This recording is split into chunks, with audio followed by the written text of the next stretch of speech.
All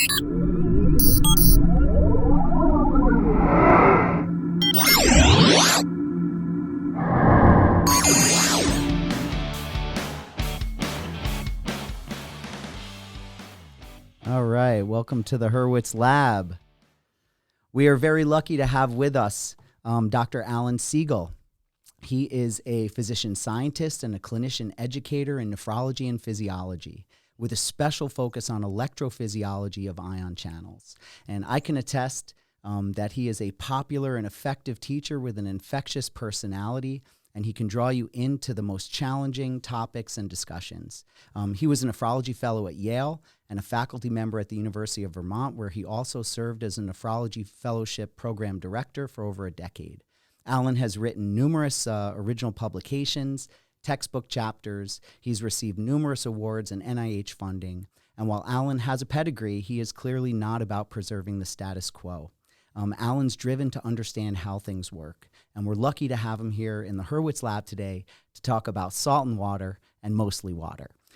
So, hey, Alan, how you doing? Hey, Craig, it's really a thrill to be here after, we met, during your internship, and then you did all your electives in kidney and did a couple different basic science projects in the lab with me.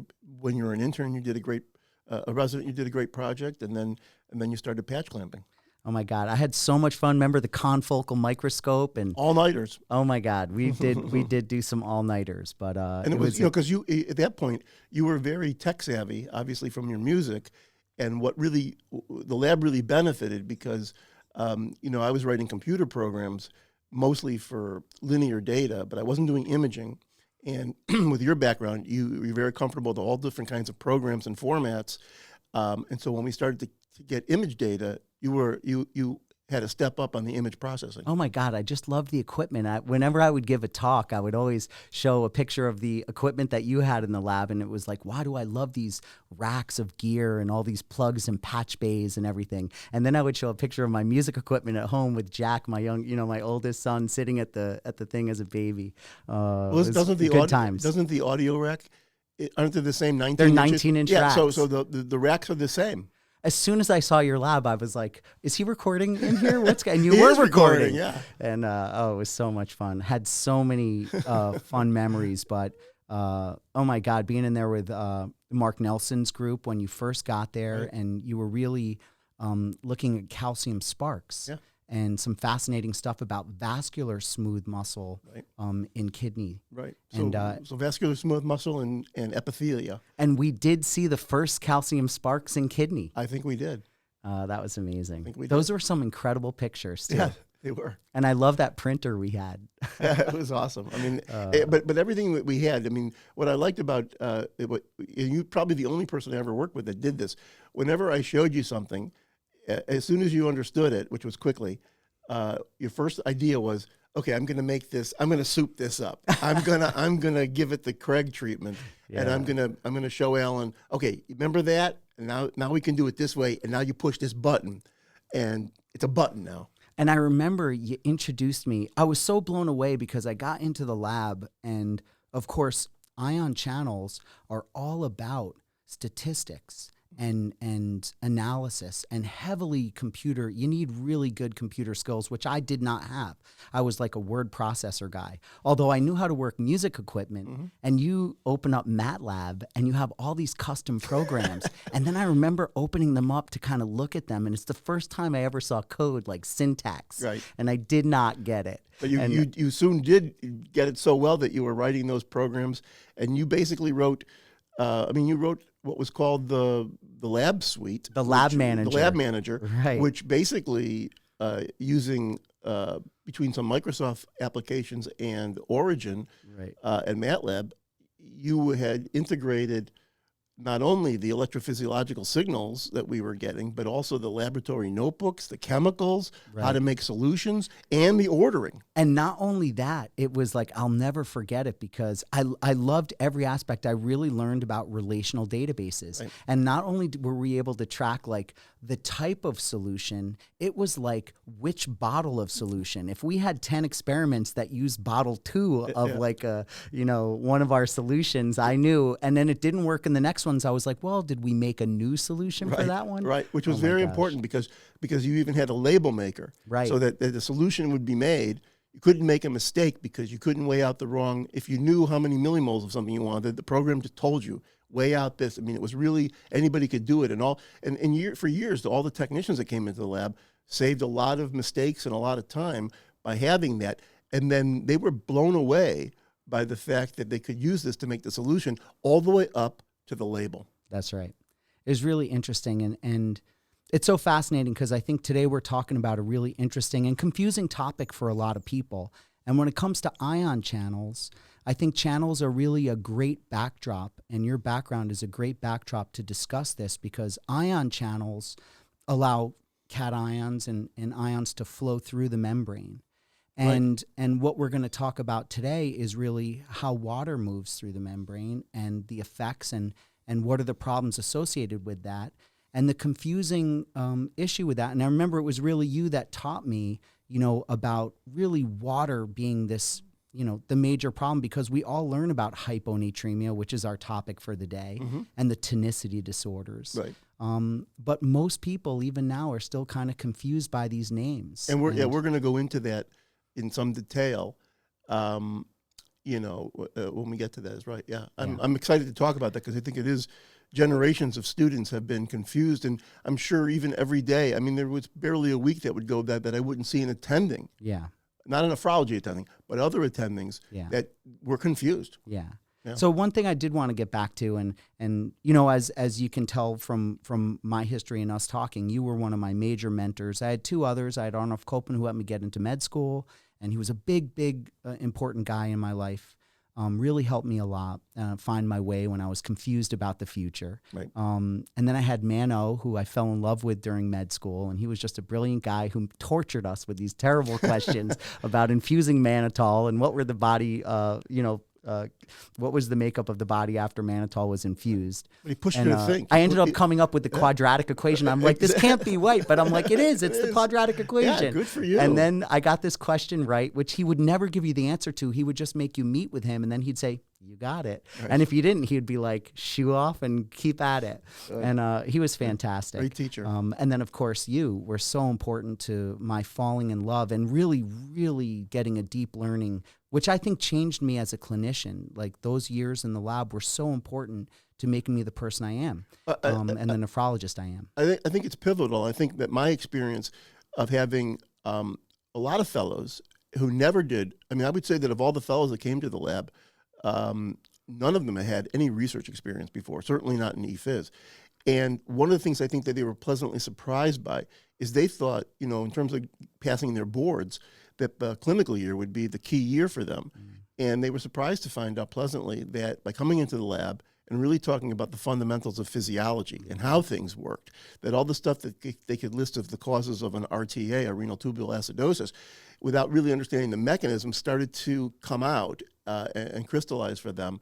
And they would take their boards and we'd talk about it, and they'd say that it was the year in the lab that was the key to them being able to really think more deeply, because you're so busy as a clinical fellow that you have that time to sit back with the physiology, and we go to lunch all the time and just talk about physiology. Yes, that was awesome. But, just getting back to it, and what I wanted to start off with was, what was your track? Like, how did it go for you? Okay, and I'm glad you asked that, because it's a story that I think is cute, and I like it, but I don't tell it too often. So I grew up in Chicago, as you know, and Chicago was a big comedy town. I was growing up just as the second city was getting developed for improvisational theater in Chicago. And so my father was a big comedy fan and bought the Bob Newhart album that won the first Grammy in comedy in 1960. And he bought the Nichols and May album. And I listened to those before I went to bed. And between those and watching the Dick Van Dyke Show, I told them when I was 6, I knew what I wanted to do. I wanted to be a comedian and a comedy writer. And they said, there's no money in that. You can't make any money in that. That's not a real job. If you want to tell jokes at parties, do it when you're having parties for your job. So my father was an electrical contractor, and he said, no, you're going to be an electrical engineer. And my mother was a Jewish mother, and she said, you're going to be a doctor. And so I made a deal with them that if I could become an electrical engineer and a doctor. Could I then do comedy? And they said yes. So what happened to me not so long after that was, you know how you get up in the morning and you So pee? did you go to public high school then? I went to public everything. Yeah, public everything. Yeah, Right. I grew up in the inner city. Yeah. My grammar school was in the inner city of Chicago. Were you a great student? I mean, I wasn't a great student in high school. Like, where was it? No, I was my older sister was a great student. She was a model student, both with straight A's and behavior, and I was the one who always had the check mark of self-control a problem. Right. I was in the same boat. And I was already doing skits in front of the class. Like my job was to water the plants in second grade. And so what I did one day, I remember, I took every plastic watering can, as many as I could carry on every part of my body I could carry it on, and walked into the class. So you were already interested in water. I was already interested in water and performing. Yes. Right. And so what happened is not too long after that, when I was about maybe 8, you know how we get up in the morning, we always pee. So one morning I'm just sitting there and my mother says, "Aren't you going to flush that?" And I said, "Well, I'm not really sure." And she said, "Why not?" And I said, "Because how do I know I don't need that? Like who decides? Who decides?" Good point. And she said, "Well, the kidney decides." And I said, "Oh, how does the kidney decide?" And at that point she was done telling me, teaching me physiology. So she bought me a book called The Big Book of Tell Me Why. And The Big Book of Tell Me Why I read cover to cover 1,000,000 times. The first part of the book was everything about, how do the planets form? What's the universe? Why it is goes there a moon? Talmud and then to Tell Me Why. Right. Tell me why. and like, why are there oceans and why is the ocean salty? So I remember reading, why is the ocean salty? And I just thought that was the greatest thing, and I loved it. And then the second section was more biology, like, what is ATP and what is glucose? What are mitochondria? And then clinical questions like, why do we get thirsty? And I just ate that up, and I read all those books, and I made them buy me the World Book Encyclopedia. And, I looked in there and found out a little bit about the kidney. And what I learned from that was that the kidney makes the decision of what stays in and what stays out macroscopically, as we know from making our urine. But it does, basically it was responsible for maintaining all these multiple steady states in at the same time. And I didn't know the mechanisms for how it did it. Like how did urine, I understood that urine was a filtrate of blood somehow. And there was a thing called the glomerulus, which was a fun word that only I knew how to say among my friends, which got me beaten up. But how did it happen? And I really never could get all those details. But the book did say, even way back then, it did say that there were transporters. And the transporters could shuttle ions in water between the inside of the body, the blood, and the outside of the body, the urine. So the entire urinary system, wherever there's urine, it's the outside world. Right. And that became my fascination with being on the interface. Right. So the kidney was on the interface of the inside world and the outside world, which is what epithelia do. Epithelia, you find epithelia wherever there's that border between the outside and inside world. And one pattern in my life was to always be interested in the interface. So when I got into engineering, I was interested in the interface between engineering and medicine. But I had decided that I wanted to study the kidney before I was 10. So the one funny story about that is when I went to interview at the University of Chicago, which is where I did end up going to med school, the dean, great guy, he was interviewing me and he said, "Well, do you know what you want to do?" And I said, "I'm embarrassed to tell you, Dean, I've only thought it through to know that I want to be a nephrologist, an academic nephrologist." And he said, "What did you say?" I go, "Yeah, I'm sorry, academic nephrology. I can't be more specific." He goes, "How could you be that specific?" And so I told him that story, and I said, "That's been it for me. I really want to know how this works." And I got really interested in it when I took physiology in college. And it turned out that there was an MD PhD who was teaching that kidney part.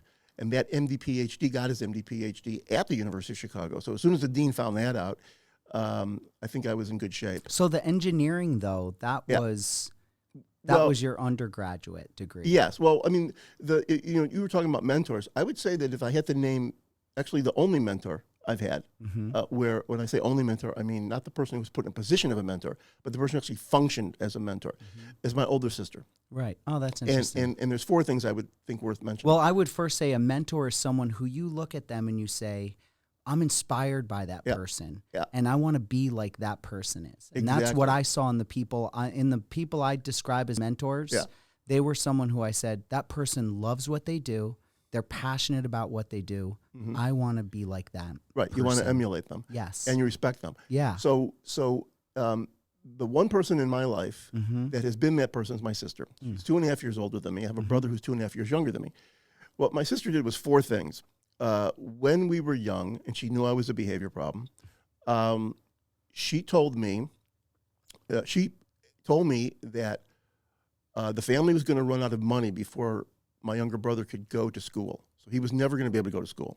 So she said, your job is that when you come home from school, you teach him everything you learned, because he's not going to be able to go.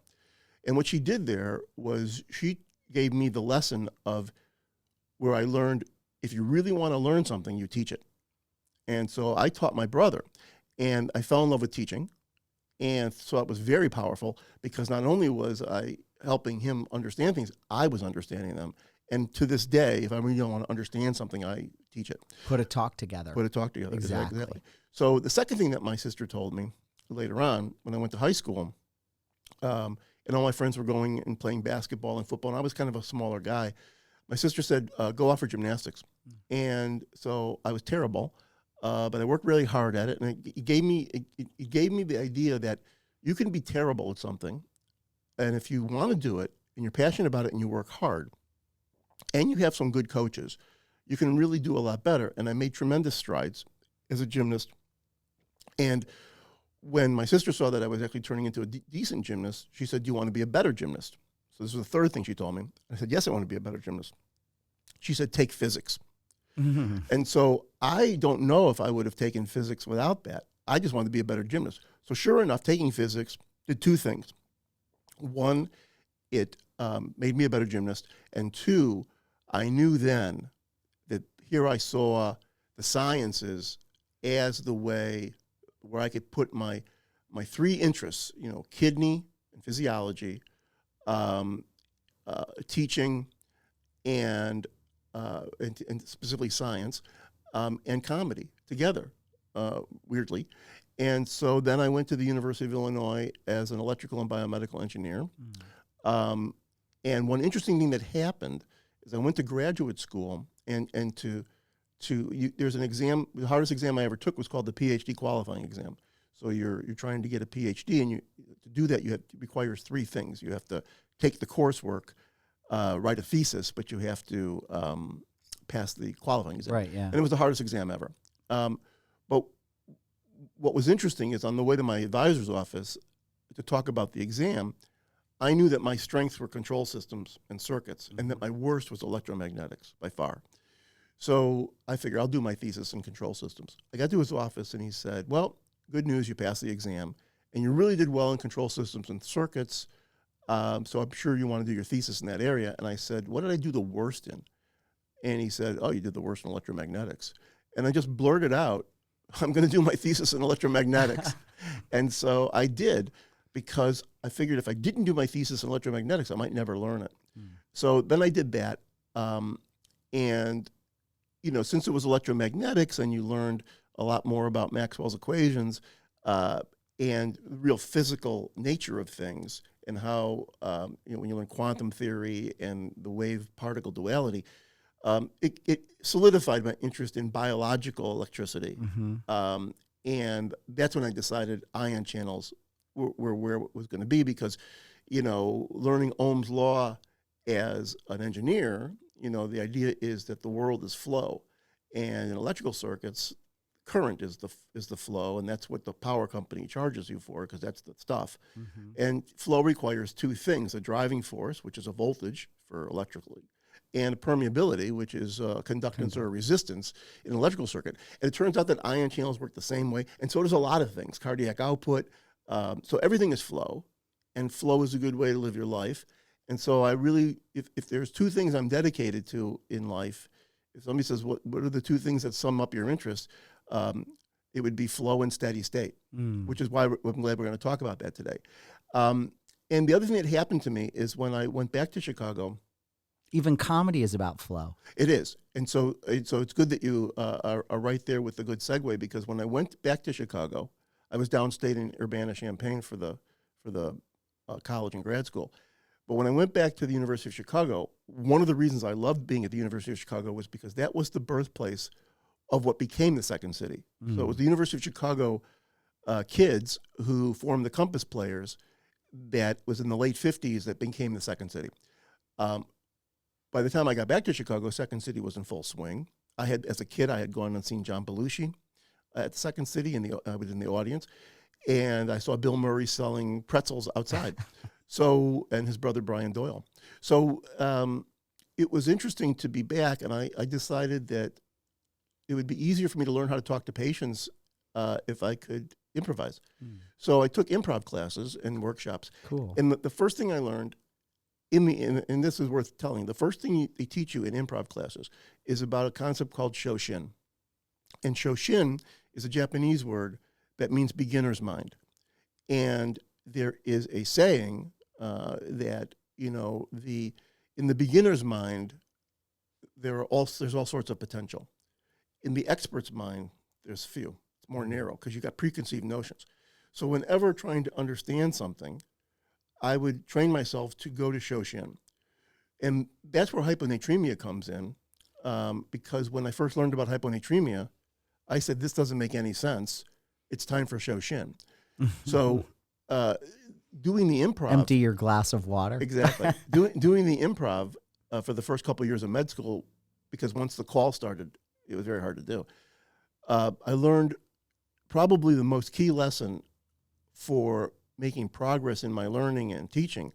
It was to practice Shoshin, to always say, if something's confusing to me, I could assume that it's just that I'm defective, but it may just be that the preconceived notions that's being brought to me are either not in the right place or need to go back to fundamentals. And by emptying your mind, having that beginner's mind of Shoshin is the key. And I was very happy recently reading a Richard Feynman book where he basically says after he was on the Manhattan Project developing the bomb, he went to Japan, he loved Japan, he learned Japanese, and he learned about Shoshin. And he said that was it for him. He said he was a very hardworking, perseverant, brilliant guy, but he said what really helped him was the curiosity of always thinking, I don't care what the other people say. I'm going to practice Shoshin with every problem I come in with and not accept anybody. I'm going to doubt everything and ask questions and be curious. And that's what he attributed his ultimate success to. He used to write pages and pages of equations to derive something. And he used to sit back and look at it and goes, okay, now I just spent hours doing that. If I would have known what I should know, can't I do this in 5 minutes? And then he did. So that's why he was such a brilliant genius. So it's very good practice, and I would recommend it. And I'll tell you how in hyponatremia, Shoshin really helped me. That sounds good. Maybe that is good for us to take a look at the. Can you get to Shoshin from I don't get it? Yeah, I think so. So before we talk about that, what I want to say is, from the big book of Tell Me Why, I learned that since the beginning of animal cell life, the inside of the cell had potassium, filled with potassium, and the outside was always, on the other side of the membrane, was always filled with sodium. Now, the cell, the inside of the cell, the ICF, that's, of course, where the life is. It's where the DNA is. It's where the nucleus is. It's where everything is. That's the life. So we call that the first space because it's the space of life. The outside of that is the second space, and that's filled with sodium, and that's the life support. So there's nothing alive, really. I mean, the blood vessels are alive at the walls, but they're carrying stuff, flow. But the whole point of the tubes, whether there be alveoli, the gut, or the kidney, or the sweat duct, all of those are to exchange with the inside and outside world so that the second space can keep the first space alive. Right. And then, what I'm always interested in is that kids in med school will learn about third spacing. Right. And I always look for the kid that says, okay, I heard about the third space, What about second space? What about the first and second space? Right. And if they don't ask what about the first and second space, I mean, they just think, so an example of not Shoshin is hearing about the third space and never thinking, what were the first two spaces? Right. And so the easiest way to explain the third space is to say, well, not only is it not in the first or second space, but the easiest way to keep track of what's in a third space is if a fluid is somewhere that the only way to get to it is with a needle, right? That's in the third space. Mm-hmm. And so the dialysis machine or the diuretics aren't going to get the neofusion. Yes. You're going to need a needle for that. Correct. So I also thought it was very interesting that the choice was made by nature to have potassium on the inside and sodium on the outside, and that's just for a very simple, specific reason. The simple, specific reason is that was the first digital computer. So action potentials, as you know, are all or none. They're either off or on, 0 or 1, low or high, just like binary bits in a computer. And that switching, whether it's a transistor or a bit or an op amp or an action potential, the nature made the decision to have communication be these very tall Empire State Buildings on a prairie, all the same size, and just keep track of the frequency. Because you don't want to make a mistake. Was it on or off? Make it 0 or 1. Mm-hmm. And then the thing there's two things that allow the action potential. One thing is the opposite driving force for the Nernst potential for sodium and potassium, sodium being very positive and potassium being very negative, and ion channels. And once you know, I mean, it had to be that way. There had to be something different than sodium inside the cell with a different biionic Nernst potential, and that you would then that's the driving forces, and they don't change. They take energy, they're hard to get in place, but once you get them, you don't screw around with them. Change the conductance. No, you just, on a moment-to-moment basis, and you know how fast channels open and close. It's amazing. Right. So you change the permeability on a moment-to-moment level. And so it's the flow of ions through channels on a moment-to-moment basis that allows us to breathe, the heart to beat, everything that we do, and certainly everywhere there's channels, and there's channels everywhere, especially in excitable tissue and kidney and epithelia, all the driving forces are in place. And the only thing that changes physiologically in the action of things like kinases to phosphorylate something is just to change the channel, not the driving force. Seeing single channels open in a proximal tubular cell was one of the most exciting things in my medical career, because you can read about it in a book, but when you see these channels open up and you realized I just got one of those channels in the tip of my little glass pipette and I'm watching ions move through this thing. In real time. To see a protein at the tip of your pipette wiggle in real time is, the only thing more exciting than that would be to see a calcium spark right before you saw that. Exactly. So no, I mean, I shared the same, and that was one of the things, once I saw that, I was hooked. That was it. And then your idea to macro patch, which was so important to me. That was amazing. It was great because we had this lucky miracle that the biological plasma membrane can form this incredibly tight gigohm seal with the glass of the pipette. Well, that was the Nobel Prize winning discovery for Sockman and Nair. So I think that and then when you think about how much current goes through an ion channel, so if you have a 1 amp light bulb in your house, divide that by 1,000,000, and then divide that by 1,000,000 again. And you have a picoamp, which, and not only were you seeing a protein open and close on the tip of your pipette, we had the equipment and the techniques to be able to see a tiny, tiny signal in what could be a sea of noise. Right. So filtering, I mean, from your audio work, I mean, again, I didn't have to explain to you what filters were. You knew what a low pass and a band pass filter were, and you knew why we needed them, and you knew what ground loops were. I mean, I don't think there's anybody who plays I see these guitar ads all the time. I was able to fake some stuff in there. Luckily, I had you guiding me, but it was. But I see guitar ads where you plug in, they talk about, this will get rid of your ground loop. This will get rid of that fuzz. Right. And I'm thinking, these guys. Or you should play on a Faraday table. Exactly. So I said, these are the people that get into your lab. They already understand. But I'm still not over the miracle of 1 picoamp openings and closings at the tip of the pipette of a protein, and I'm able to do it in a room full of fluorescent lights. Right. Incredible. So I totally agree with you, and I was hooked on it. Yeah. And one thing that happened with you that I always hope will happen. When somebody trains in clinical nephrology, they get this foundation of clinical nephrology, and then they go to the lab making the assumption that nothing is going to be relevant, that nothing is going to be relevant. And one of the things that's thrilled me, and I think you got this, was the realization when it comes together in your mind of what's happening with that electrophysiological ion channel action and physiology. Certainly in nephrology, where mutant channels, and beyond nephrology, but where mutant channels, I mean, there's so many diseases due to just mutant channels. Channelopathies. I mean, cystic fibrosis, and autosomal dominant PKD are the prototypical examples, and many neurological conditions. Even nephrogenic DI in some cases with Aquaporins. Yes, and so certainly, the less common things like Little syndrome, and then transporters for the Barter and Gittleman syndrome, but there is no difference. I mean, the bench and the bedside for nephrology, and this is why I'm amazed that more people don't love it.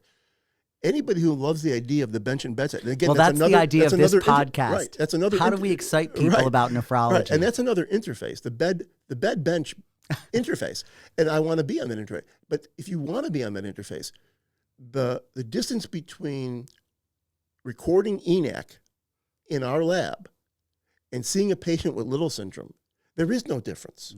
There, if you understand the lab, you know exactly what to do for that patient. That patient is over-reabsorbing sodium. You need to put them on the sodium channel blocker called the Milleride, and you need to restrict their sodium intake. And that is the treatment for a disease that devastated families. Devastated. The original family from Little, 7 of the 11 kids had Little syndrome, and the grandmother and the mother, there were millions of strokes in the family. Wow. And kidney disease. But so it's the bench bedside interface, which we hope to knock down today a little bit. I agree with you. I hope that people can hear the excitement. We're not faking this. No, this is not fake. Not fake excitement. No. This is, and we're just talking about it, let alone being in the lab. But this would happen anyway, even if we were at a diner. Except, there'd be like a roast beef sandwich or like pastrami. As long as there's a napkin to draw the cell model on. So having said all that, segueing now to hyponatremia, I think that it is accurate to say that generations of medical students have been confused. And my own story in this, I think, is interesting because when I was a second-year student and first learned this thing called hyponatremia, I, of course, took the word apart. And I said, well, hypo means low, and natrem means sodium, and emia means blood. So I'm not a dummy. Low sodium in the blood. Well, if there's low gas in your car, you put gas in. Right. And if there's low sodium in your blood, you put sodium in the blood. But it turns out that is not right. Right. Because what happened was, what hyponatremia came about because shortly after the flame photometer was invented in the 40s, you could measure sodium in the lab. So people in the lab would get blood specimens. And the lab people were the lab people. They were not on the floors. They were not directly working with the patients. So what would happen is they would have a blood specimen, and they would characterize the blood specimen by saying that the measurement of the sodium concentration was low. Now, if a normal blood specimen goes to the lab, perfectly normal blood specimen, there's 2 ways to produce hyponatremia in that blood specimen. One of them's easier than the other. Let's see. One way is to take a very small tweezers and remove the sodium ions from the blood. That's special tweezers. That's really very special. Very special. And so that's one way to make hyponatremia in the blood tube. The second way to make hyponatremia in the blood tube is to just add a few drops of water. Right. And the thing about it is that had the lab people thought about it like that, instead of calling it hyponatremia, implying that there was somehow a lack of sodium, they would have known that the actual pathogenesis and therefore treatment of almost all the hyponatremic conditions is that relative to solute, there's an excess water. So what I told myself as a medical student is, I'm not going to call it hyponatremia anymore. Here's what I called it in my own head. In my own head, I translated it to English in my own head, because hyponatremia is not an English word. I translated it to this: there's too much water in the body. So I wonder how many people who have been confused for years about hyponatremia, if they just looked at the word when it shows up in the journals or wherever it shows up, and they said, oh, translation, too much water in the body. Why? Because the kidneys got a defect in excreting it. Let's find out that excretion defect and fix it. And if the excretion defect is because vasopressin can't be shut off, well, guess what? We have something that and so aquaporins are reabsorbing water too much.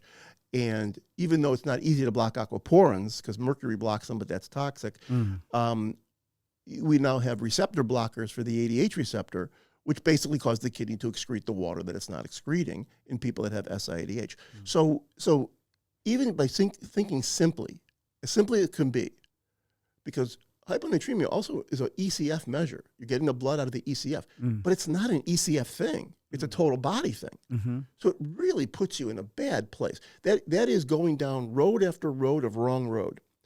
And by simply... And can lead to mismanagement. Totally. Yeah. If you think, if somebody comes in... And one of the most common things we see. Yeah. If I've seen people at good places admit a patient with a sodium concentration of 122 in the setting of decompensated heart failure and give them sodium. Right. And right after that, they're chomping on the white cigar because they're intubated. Right. Okay. So they're really, it's not just a word. No. If you misinterpret that hyponatremia is telling you there's too much water in the body, irrespective of solute. Right. Their solute might be a problem too. It's a separate problem. But if you just translate it to this patient has too much water in their body, not because they're drinking too much water, but because something's interfering with the kidney's prodigious ability to excrete that water. Not only do you understand the pathogenesis, you understand the treatment because it falls right out. And I don't know why people have insisted on doing this the very hardest way. Yeah. I mean, I think one of the important things to start off with talking about this, and I can pull up some of the slides as well, but it's really like, because that brings us to the discussion of tonicity versus osmolality. Sure. And so can you comment, tell us, like, help us understand that more clearly. It comes back to the lab. Yeah. So in your body, you have solutes, and those solutes there's one characteristic of these solutes you want to know. When there's a mismatch of that solute on one side of a membrane, will it cause water to move across that membrane? So solutes like sodium and potassium and glucose and mannitol. Right, my favorite. Yeah, omannitol. Omannitol. I mean, he's going to love this. When you said it, I mean, he made you do mannitol. That's omannitol. That's perfect. Yeah. So his name is Dr. Mannitol. I know. He shortens Dr. Mannitol. Or omannitol. So if you just have a semi-permeable membrane in a little experimental chamber versus a red blood cell, it's the same thing, whether it's a red cell or your experiment. So the addition on one, if water is not moving because there's a steady state between the two compartments of equal concentrations of water, and it's equal concentrations of water. Right. Because it's water that runs down, up or down its concentration gradient. Exactly. So I think of it as equal, when the water concentration on both sides is equal, then there's no net movement. So if you have that condition, and on one side you add glucose, water will move toward the glucose because the concentration of water has been decreased by the glucose, and it will cause water to run down its concentration gradient. Glucose or mannitol or sodium or potassium. So those are called effective osmoles. Now, when you measure osmolality, but when the lab measures osmolality with the machines that we had in the lab, okay, the machine can't tell the difference between a solute that is effective at moving water across a membrane, an effective osmole, versus one that can't. So one of the fun stories is to think about a molecule that is effective in a certain way, but ineffective in a tonicity way. And the most common example of that is ethanol. Nobody who's had experience with ethanol, you and I haven't, but no one who's had experience with ethanol doubts the fact that it is effective. Right.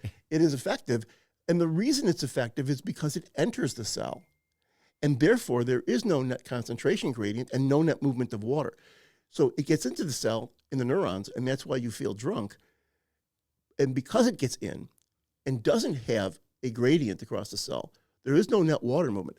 So you will be, anybody who drinks alcohol, and it's the most common cause of hyperosmolality. I mean, there's no more common cause of hyperosmolality in the world than the ingestion of ethanol. The reason it's not a medical issue, usually, and you don't need an ambulance at the bar, is because tonicity is not disturbed.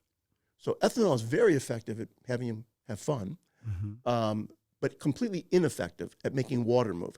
So in our bodies, the tonicity equation, the osmolality equation that we know is we take twice the sodium concentration because that's the extracellular blood major solute.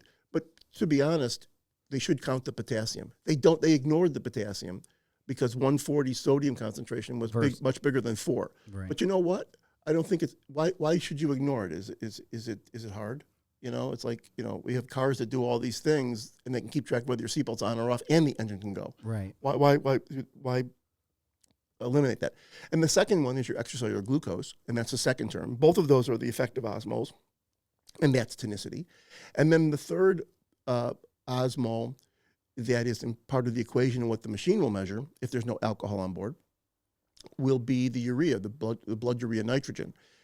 Now, the blood urea nitrogen in blood, urea is not an effective osmol. However, just because you're not an effective osmol in blood doesn't mean you're not an effective osmol. There's a very special place that you and I love where urea is a very effective osmol, and that's in the urine. Right. So urea, not an effective osmol in blood, urea, very effective. That's how we concentrate our urine. So when you're maximally concentrated, your urine, half the solutes are sodium and chloride, and the other half is urea. So urea is very good at that. But in your blood, urea is not. So a dialysis patient or a patient with kidney disease who has an elevated blood urea nitrogen, they're isotonic, but they're always hyperosmolar. So when you get a call in the middle of the night and the lab says, oh, your dialysis patient is hyperosmolar, you go back to bed. Right. When you get a call in the middle of the night that says your dialysis patient is hypertonic or hypotonic, then you get up. Right. So so one effective versus ineffective osmol is whether you're getting out of bed. That is for sure. Yeah. So I think that we can go to the slides now. Yeah. Yeah. So in this first slide, a little cartoon, and what you see there is really, I think it's a funny cartoon. I don't think it was drawn by a nephrologist. That's how widely known. I think that was a nephrology fellow. You think it was? I don't know who it was, but you know the whole point is that someone who knows a nephrologist did this cartoon, and they said maybe this cartoonist had a friend who's in med school and said, what's the hardest concept to understand where it doesn't matter how many lectures you go to? And the medical student said, hyponatremia has got to be it. And this is exactly how most people still feel. So if you go to the next slide there, you're going to see a cartoon that I saw when I was a kid. So this is a cartoon from 1969, Peanuts cartoon, more than 50 years ago. When this cartoon came out, I was about 12 years old. And it's Charlie Brown and Linus playing baseball, and Linus goes up to Charlie Brown and says, Charlie Brown, I think I know why we lose so many ball games. And then he goes into the pathogenesis, because Linus is trying to be a nephrologist. He goes, you're probably aware that a loss of sodium in water due to increased perspiration produces a decrease in circulating blood volume and ultimately circulatory collapse. Now, there's nothing wrong with that, because the loss of the sodium would do that. With water, right. Yeah, that would do that. Isotonic loss. But the next panel is where he screws up. He says, the way I see it, Charlie, our problem is hyponatremia. Not really. It's volume depletion. Hypovolemia. It's hypovolemia and perhaps hypernatremia. Correct. So when Charlie Brown says, I don't have a second baseman, I have an internist. He was right. He was right. He doesn't. He was right, because I'll tell you one thing Charlie Brown doesn't have. A nephrologist. Exactly. And so what's really disturbing is the next slide is very disturbing, because the next slide are things I pulled off the internet where let's say a med student is Googling, explain me hyponatremia, and you see hyponatremia explained. Well, look at the red elliptical circle. The first thing that they say to do in hyponatremia is ask the question, is the patient dehydrated? Well, by definition, if you have hyponatremia, you're the opposite of dehydrated. Right. So, and then look at the little mnemonic in the lower left, salt loss. That's terrible. Right. Oh my God. But these are the things. Right. These are the things that students are seeing, and these things stick with them. You give them a mnemonic. It's fake news. It is terrible. Wow. So there's a salt shaker. Look what they've got there. A salt shaker. I know. And salt loss. So it's terrible. So if you go to the next slide, the reason this is important medically, what the next slide shows is a huge number of patients where they just took patients admitted to the hospital. And they said, what's the admission serum sodium concentration? Okay. And then they said, what happened to those people in terms of living or dying? And what you see is the typical U-shaped curve where the best survival occurs at a sodium concentration right in the normal range of 141. So it really shows this is very tightly regulated because this is the volume, the tonicity regulates the volume of your cells. Sodium regulates the volume of your ECF. And that is why this is so important. I mean, tonicity is important to Right. the physiology, the function of cells because of swelling. Exactly. And especially swelling of a place like a brain, which is encased in a hard skull. Right. And, you swell your brain enough and get cerebral edema, as I told the students, you might get a visit from your uncle herniation. And so it's really important. And that's why the steady state associated with, unlike the steady state associated with volume status, which is allowed to change. I mean, every woman who's had a menstrual cycle knows that her rings get tight and her shoes get tight because she's taking on ECF because the kidney is saving ECF because there's going to be a hemorrhage. So that's a steady state, but it's a steady state that doesn't have a given set point. Okay, patients with CHF can be in steady state, but they're swollen. Right. But not tonicity. Tonicity not only has a feedback system that has a normal steady state, it's got a specific steady state. And this graph shows you that specific steady state should be when the sodium concentration is 141. And otherwise, cells are going to shrink and swell. And if they shrink and swell, you die more. Right. Okay? I mean, the transcellular distribution of water is important. It's everywhere, 2/3 in the cell and 1/3 outside the cell. And that gets to this next slide. So I use the word hyperaquasomia, but really what it means is too much water in the body. So instead of on the left, hyponatremia meaning too little sodium in the blood, where the treatment would imply adding sodium to the ECF, that's really not the right thing to do. The right thing to do is to think of it as too much water in the body. That describes it clinically correctly. It also tells you that the defect is in water excretion and that the treatment is to remove free water from the body. So for anybody with hyponatremia, if that in isolation, even if it's with volume depletion, you still have They to need the tweezers. They need to remove free water from the body. So a volume depleted patient with hyponatremia, you give them back volume, but the reason you give them back volume is not only to replete their volume, it's also that will help them excrete their water. The kidney can't excrete water if it's not getting it. Okay, so when the kidney's hypoperfused, for several reasons, including the activation of ADH, the kidney's going to keep water that it shouldn't want to keep. So that's why in the sort of the next slide is my kind of bottom line. As you know, as a nephrologist, it's Goldilocks. Goldilocks was a nephrologist because Goldilocks would test everything out. It would either be too high, too low, or just right. Well, that's the same thing with tonicity. Hypertonicity is too little water because losses are excreting intake. Hypotonicity is too much water, and isotonicity is just right. So I've always said for years and years since med school, get rid of the natremias. Let's talk about tonicity. And here we are in 2021, and even though I said this in 1983 to myself, we're still talking about it because nobody's doing it, and I still don't see a downside. I see a big upside of getting rid of natremias and a big upside of tonicities. I don't see a downside. So, on my next slide, I sort of say hyponatremia is arbitrary because once there's too much water in the body, it's hypo-everything-emia. Right. Why pick on sodium? Right. It's if you were there before the water was added, Right. your concentration is lower when the water's added. And so it's hypo-everything-emia. And even patients who have soft... As opposed to saying what the real problem is, because it's not even hypo-everything-emia. It's too much water. Exactly, Craig. Yeah. And so, one of the things that brings this home is we know, and we get to see these rare patients that have salt-wasting tubulopathies, patients with Barter and Gittleman syndrome who waste salt. So even people where the kidney is inappropriately wasting sodium do not get hyponatremic. Right. And nature is trying to, physiology and nature is trying to tell us in every way possible, hyponatremia and tonicity is not about sodium. Because you can have a Barter's kid or a Gittleman kid, their tonicity's fine. Right. They've got a volume disturbance, a potassium disturbance, but their volume is, their tonicity, they're isotonic almost all the time.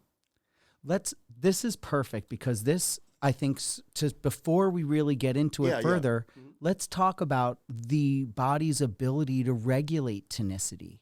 because it has this ability over a wide range of water intake to keep tonicity stable, like over a 10-fold change in water intake. I mean, that always has amazed me. You can pee 20 liters. Someone has to try so hard to overload on water. Right. And we just don't see it. Well, in fact, I'm really happy you bring this up because it's a perfect spot for it. So first of all, as you know, the fastest feedback system is the tonicity feedback system. And the basics of that, really to avoid dehydration, you only really need one thing. People say you need two things, but you really only need, well, you need two things, but not the third thing. So the two things you need to avoid dehydration is thirst, having the ability to sense thirst, and having the ability to get water, okay? If you lose one of those, you're going to get dehydrated. So in mid-September, there was a story of a poor woman who got stranded at sea, lost at sea, with her kids, one of whom she was breastfeeding. She drank her urine to stay alive. But as you're losing water, you know, her initial urine may have had some water in it for her. But as her body is getting more and more water lost, the urine's getting more and more concentrated. And her ADH levels are maximal.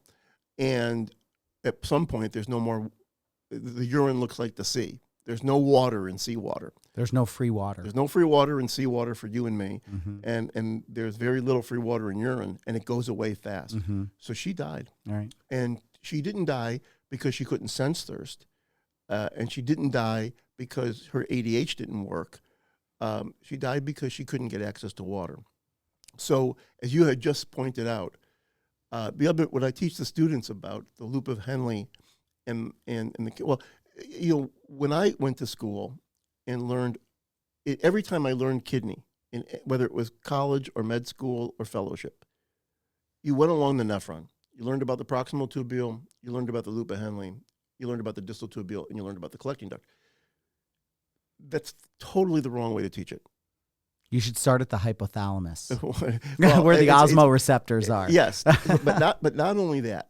So instead of chapter 1 being sodium disorders and chapter 2 being water disorders, you need a chapter that says how your body works and when it screws up, and integrate it.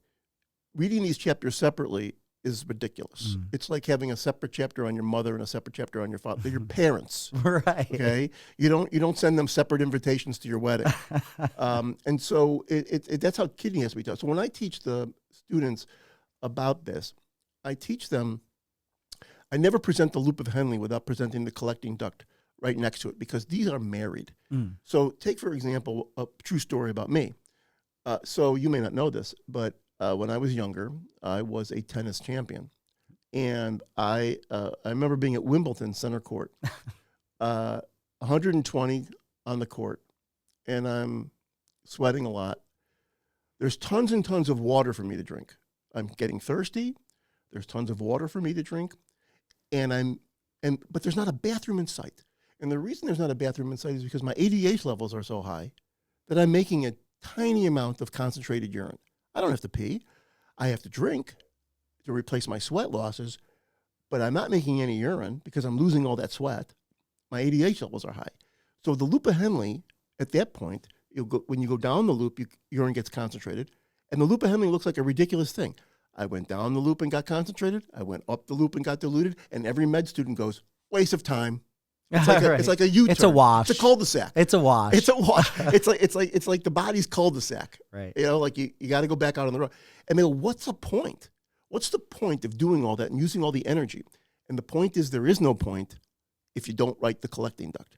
Because the collecting duct is where the decision is made as to whether or not there's going to be whether the driving force made by the loop of Henle in countercurrent multiplication, whether that driving force will be exerted or not in the reabsorption of water.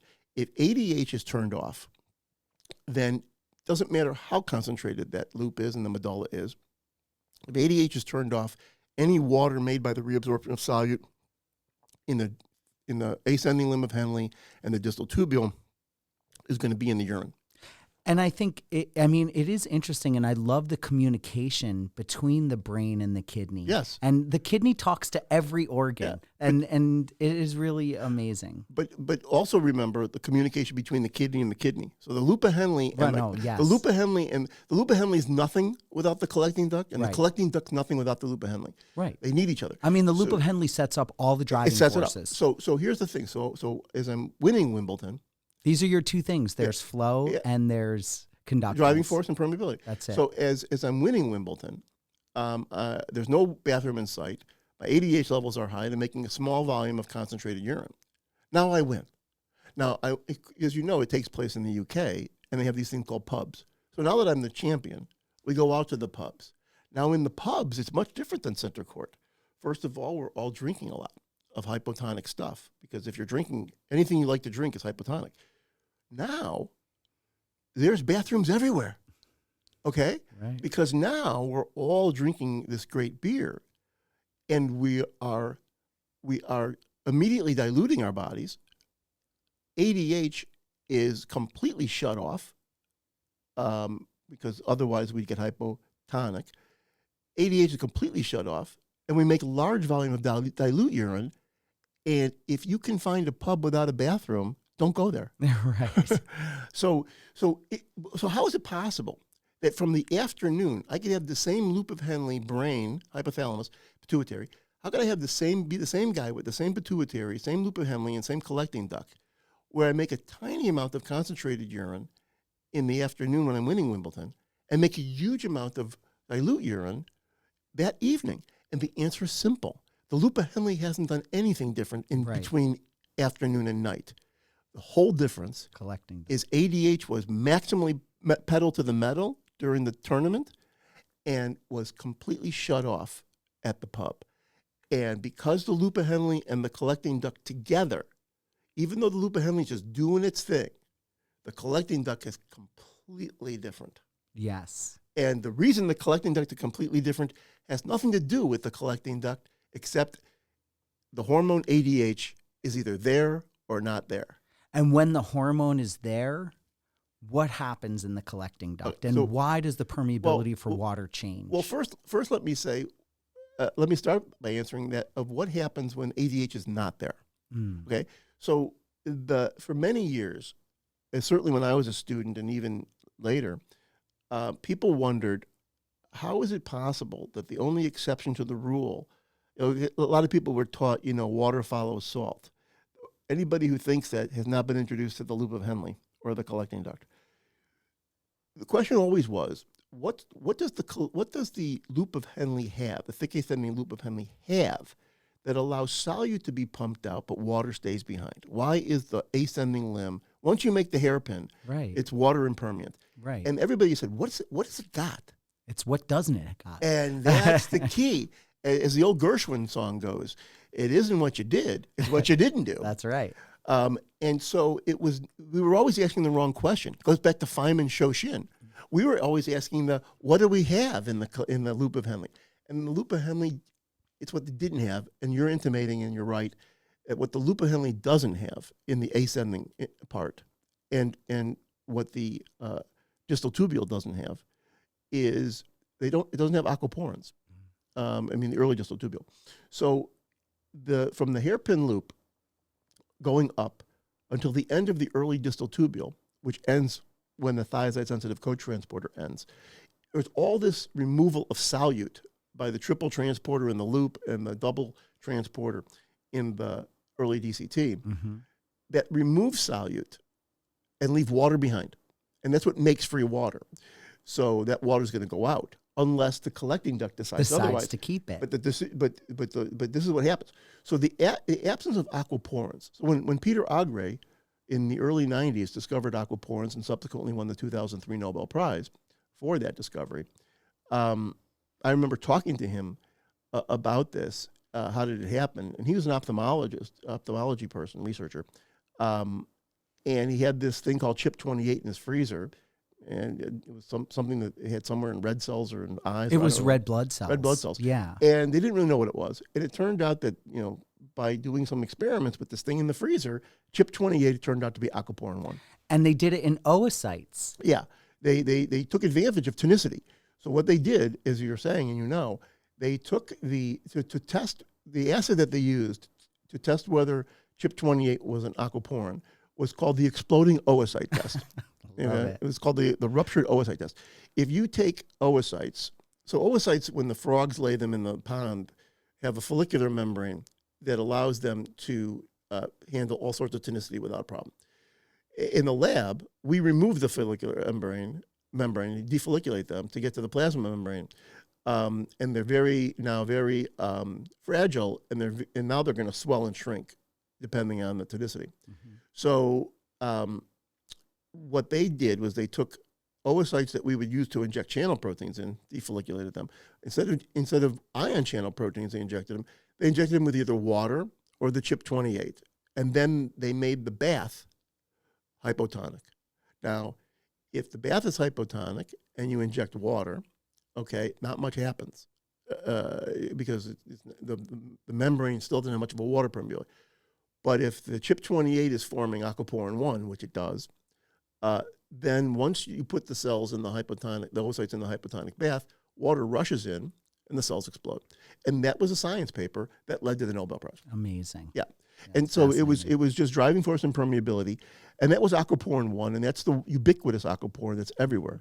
But the one that was really we're interested in that, but the one that the kidney people were really hot about and keen on was aquaporin 2, which is the ADH sensitive. Aquaporin 1 doesn't care about ADH. Mm-hmm. Aquaporin 2 does. So what's happening in the loop of Henle is there's no aquaporin anything, at least in the apical membrane. And once you get into the collecting duct, aquaporin 2 is on the apical membrane, and that's regulated by ADH. And aquaporin 3 and 4 are on the basolateral membrane. But the aquaporin 3 and 4 on the basolateral membrane don't matter if water never gets in. Right. So what ADH does by binding to the basolateral receptor is sets up through signaling through cyclic GMP and otherwise, it causes aquaporin 2 channels that are sitting right below the membrane of the apical membrane, right? Subapical vesicles. Right. They're just sitting there. And they cause them to fuse into the apical membrane, and now you get now the driving force can be exerted, and you get transport of flow through the water channels, first through the apical and then the basal membrane, and the water goes back into the blood. And it reminds me of a very important case I wanted to mention to you, especially now if you want to talk about somebody who gets dehydrated. Mm-hmm. I think when we see people in the office, people talk about dehydration on television all the time, but in the office, an alert adult, we don't see alert adults in the office get dehydrated. They don't because they have thirst and they have access to water and they drink it. So I saw this lady who was 40 years old a few years ago, and she had grown up in Bulgaria. Mm-hmm. Very interesting. So she had recently moved to the United States, and I was seeing her in the clinic. And I went and I said to her, after saying hello and how are you, what was the problem that was bringing her in to see the kidney doctor? And she said, I can't hold a job. And I said, well, I'm really sorry to hear that, and maybe we can help you out. It might need another clinic nurse here. But I said, how does that relate to what you think might relate to the kidney? And she goes, oh, I can't hold the job because I'm always going to the bathroom. And I said, you mean to pee? She goes, yeah. And I go, how long has this been going on? She goes, well, my whole life. She said, but when I lived in Bulgaria, we all lived together, and we never left home, and it wasn't really a big deal. But now in this country, where you have a job and you're in an office, you can't be rushing away from your desk every second. So I asked her about her family history, and she said she has a sister who's got the same deal. Mm-hmm. She's still in Bulgaria. So I immediately thought, this poor woman was born with complete central DI, complete central diabetes insipidus. She does not have any ADH. Mm-hmm. So I asked her. That's one possibility. I asked her about other things, and she said that was one possibility. But with the sister, I was confident. So I asked her another thing. I said, what else can you tell me? She goes, well, you know how people say their urine is yellow, you're not supposed to eat yellow snow? I go, yeah. She goes, I've never seen my urine be yellow. Mm. I go, what color is your urine? She goes, it's totally looks like water, completely clear. So I looked at her urine, and her urine was completely dilute. Mm-hmm. And during our conversation, she had to constantly drink water. So again, the big thing you don't want to miss here is psychogenic polydipsia, which is very different. But my assessment was that I would give her one pill. I said, before you go to bed tonight, take this one pill. It's called DDAVP. It's synthetic ADH. Take one pill and let's talk tomorrow. So she takes the pill. And by the way, her electrolytes were perfectly normal. Everything was normal. So you would never you would never look at her blood test and conclude this lady is dehydrated. Now, if but anybody she probably operates around a high, right. Well, no, her sodium concentration was 142. Perfectly normal. 142. Good. So intact thirst. Because she had learned. And so if anybody in the world is going to get dehydrated, it's this woman. Oh, for sure. Okay? She got the highest risk. I mean, as soon as she loses access on a desert island, she's done. She's the least to survive. Right. Okay. So she goes home. The next morning, the clinic nurses get me, and they say there's a lady screaming on the phone. So I go to the phone, and she's screaming, and she's screaming with excitement. And the reason she said, 2 things happened that has never happened in my life before. I slept through the night. She slept through the night. She had never, can you imagine? She had never slept through the night. And she goes, and this morning, my urine was yellow. Now, in addition to that being fabulous, what does this mean? This means that for 40 years, she had Aquaporin 2 water channels. This means she doesn't have nephrogenic DI. No. So this lady had for 40 years Aquaporin 2 channels. Just waiting. Never. Those vesicles were like, hey, do you even need me? Never went to the party. I mean, yet they didn't give up. They just sat there and sat waited. there and waited. And they're just sitting right under the memory.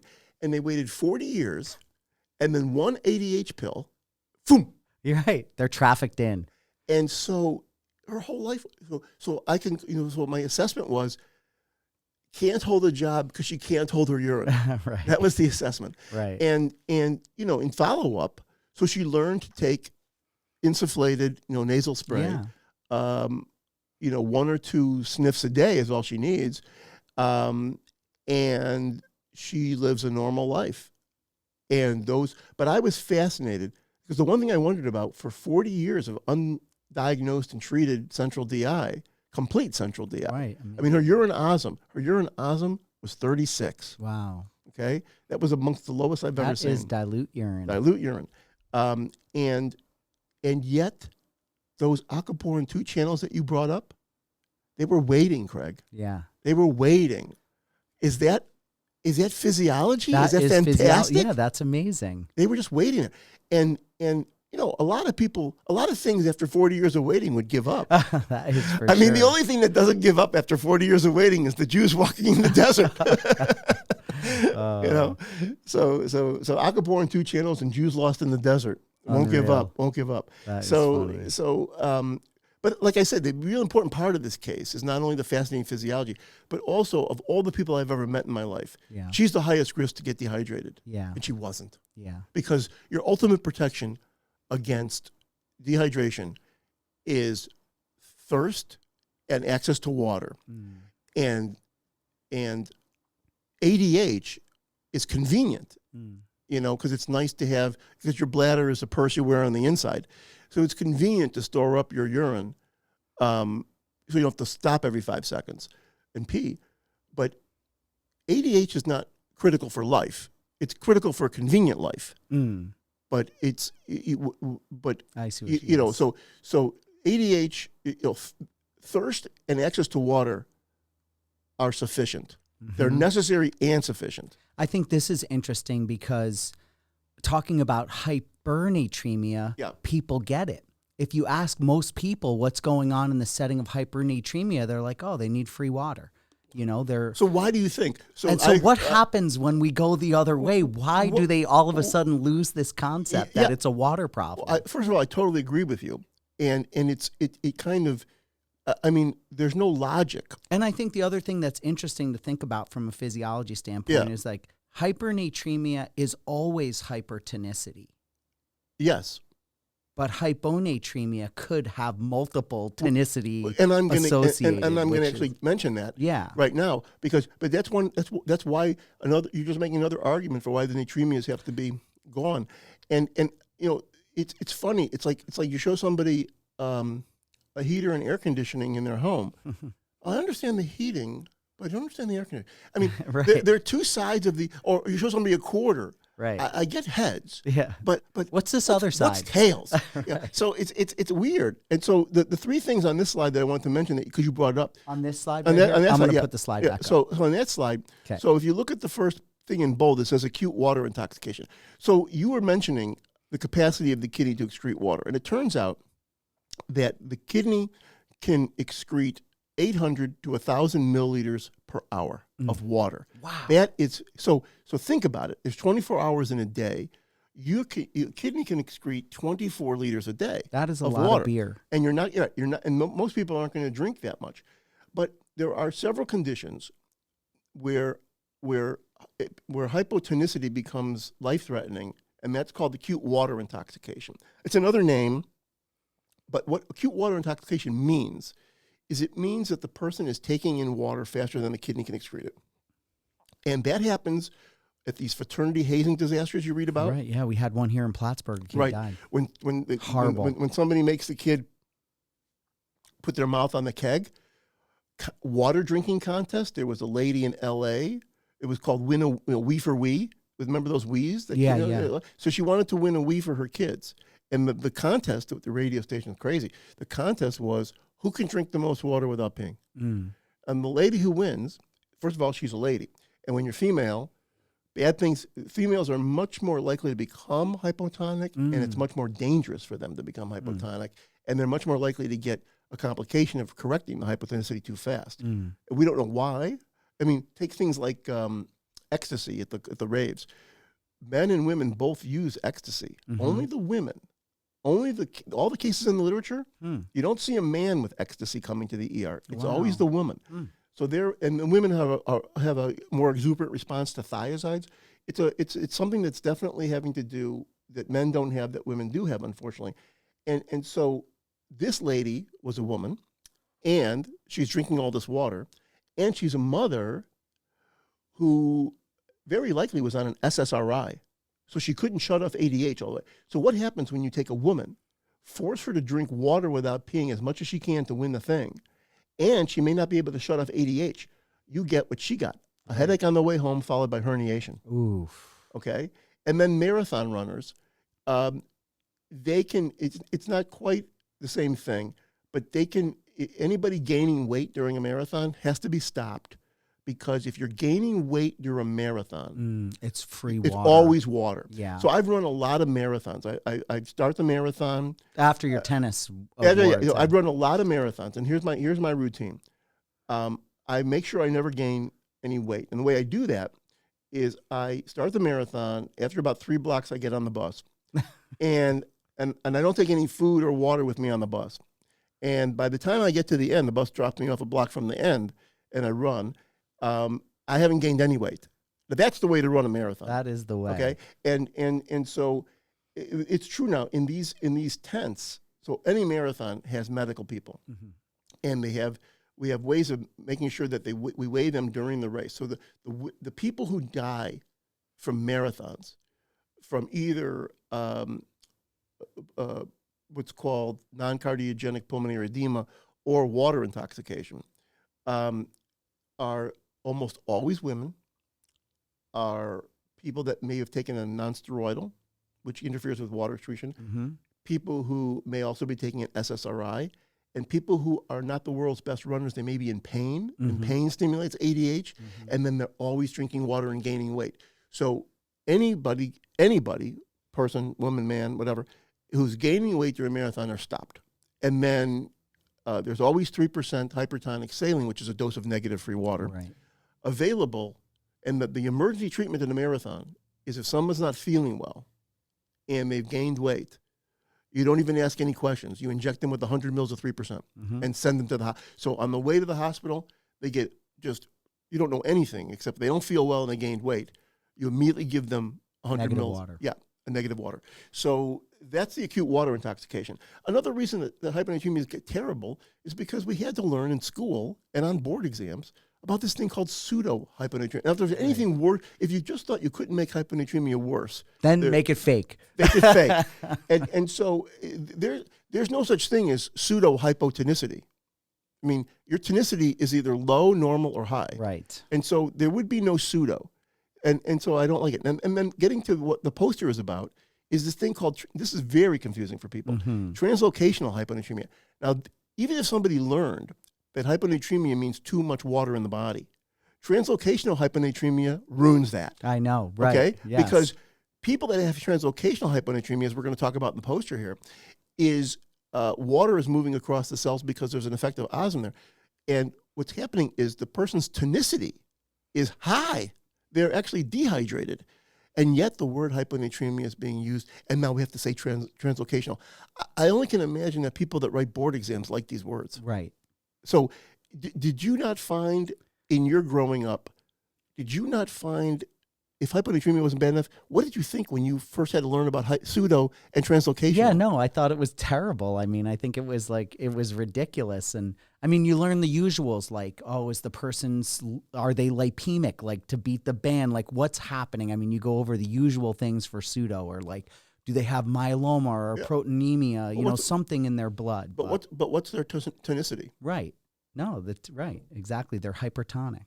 So we go through, and this is what I call the Raiders of the Lost Ark thing, right? Where that scene where the sword guy's out there, and we go through all these machinations to accommodate a terrible term of hyponatremia that has no meaning, pathophysiologically or treatment-wise, and we go through all this trouble of learning all these extra words, when really tonicity is indeed taken out and just using the gun. I mean, it doesn't make any sense. Yes. So that would bring, so I guess here's my summary slide before I give you the poster. Here's the summary slide. And I always show this first, because there's sometimes people come to a talk, you know, they get paged out, they have to leave. Right. And you don't want them, and they want to sit there. You don't want them to miss it. They want to sit there for 40 minutes waiting for the bottom line. Always give the bottom line first. Okay. And so one of my first slides in a talk to an audience that's medical are some of these slides. But then this slide comes very quickly, and you see just by the pictures alone, hyponatremia is a condition that's due to excess body water, and the treatment is no salt and no water unless you figure out that there's actually salt underloaded. So the key concepts are those check marks right there. Right. Body hypotonicity, always due to the kidney not excreting water. These are the other factors like thiazides, age, SSRIs, SIADH, decreased heart and kidney function. Now, one thing that we come up, we get questioned a lot, and you probably get questions on, is people wonder, should patients with hyponatremia be treated with salt pills? Right. Absolutely not. Right. The only time you give somebody salt pills is when they're salt underloaded, or if by treating their hyponatremia with loop diuretics, you've now given them a solute loss that you need to replete. So if I've given somebody loop diuretics in the treatment of their hyponatremia, and that loop diuretic has caused them to waste sodium they would have not wasted. Right, like by low blood pressure or something. I give them that back. I give them that back. But that's why I say no primary role. So if somebody's giving salt pills to a hyponatremic patient, they better be showing me that they're on loop diuretics and replacing solute losses, not that they thought that was a good idea. Also for society, as you know very well, there's no benefit and there is a risk of drinking excess water. So in this society where people are constantly with a water bottle and drinking when they're not thirsty, and somebody's telling them you're dehydrated because your urine's yellow, which is not true, there is a risk of drinking excess water. There's no risk. There's no risk to getting thirsty. People say if you're getting thirsty, you're dehydrated. Okay.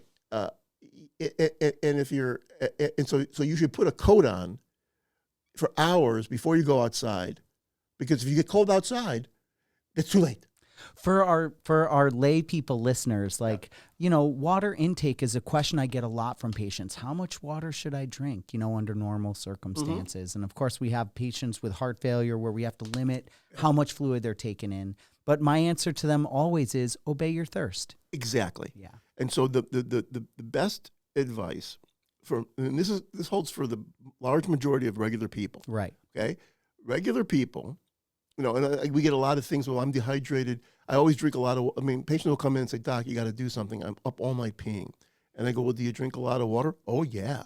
I go, "Well, there's a relationship, because when the kidney decides you didn't need the water, it's going to take no time getting rid of it, and you're going to have to get up to pee."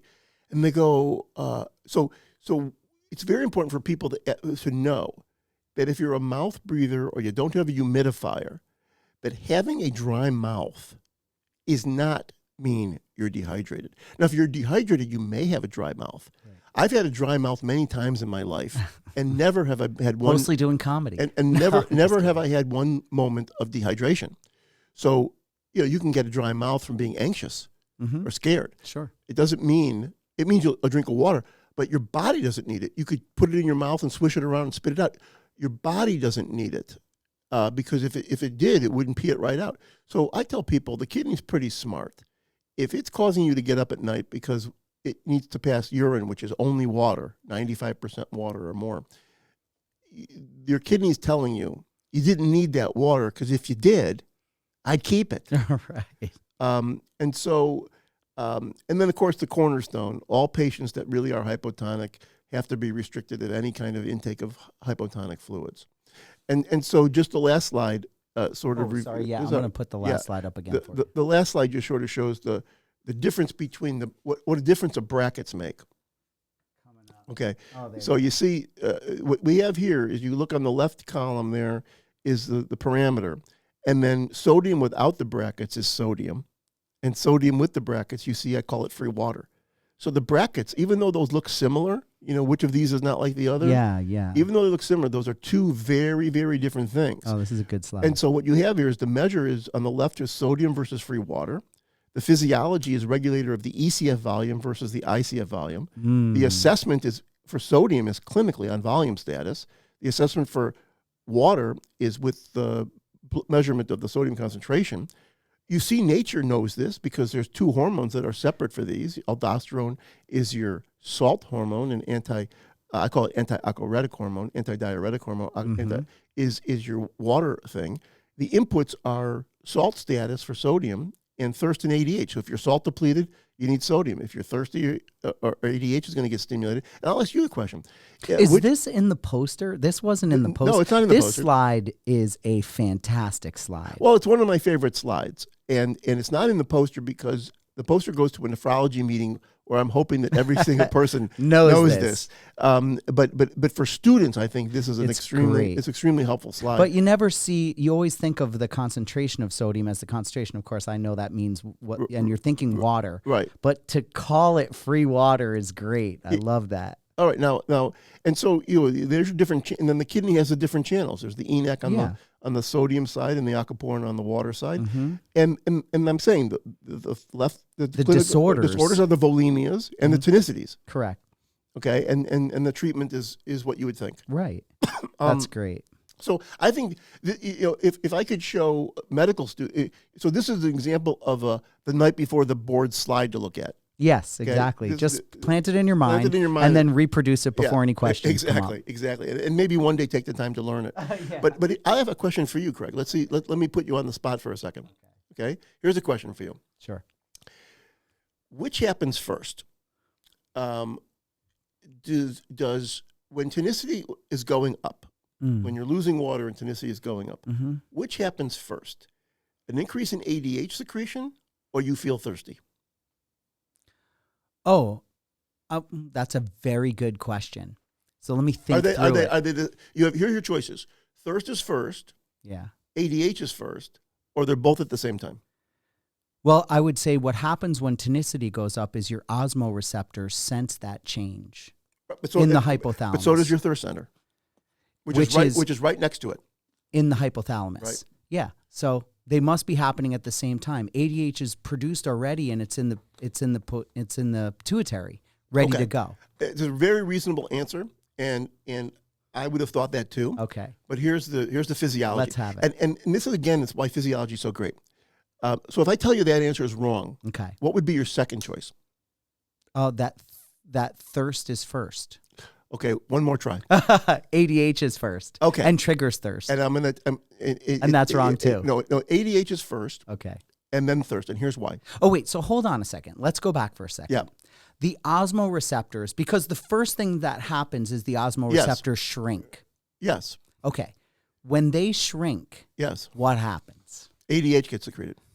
From the hypothalamus. From the posterior pituitary. From the posterior pituitary. Yeah. So the osmoreceptors, which are right in there in that little small space between hypothalamus and pituitary system, the osmoreceptors, because of channels, shrink, and that shrinkage of the osmosenting cells immediately stimulates ADH.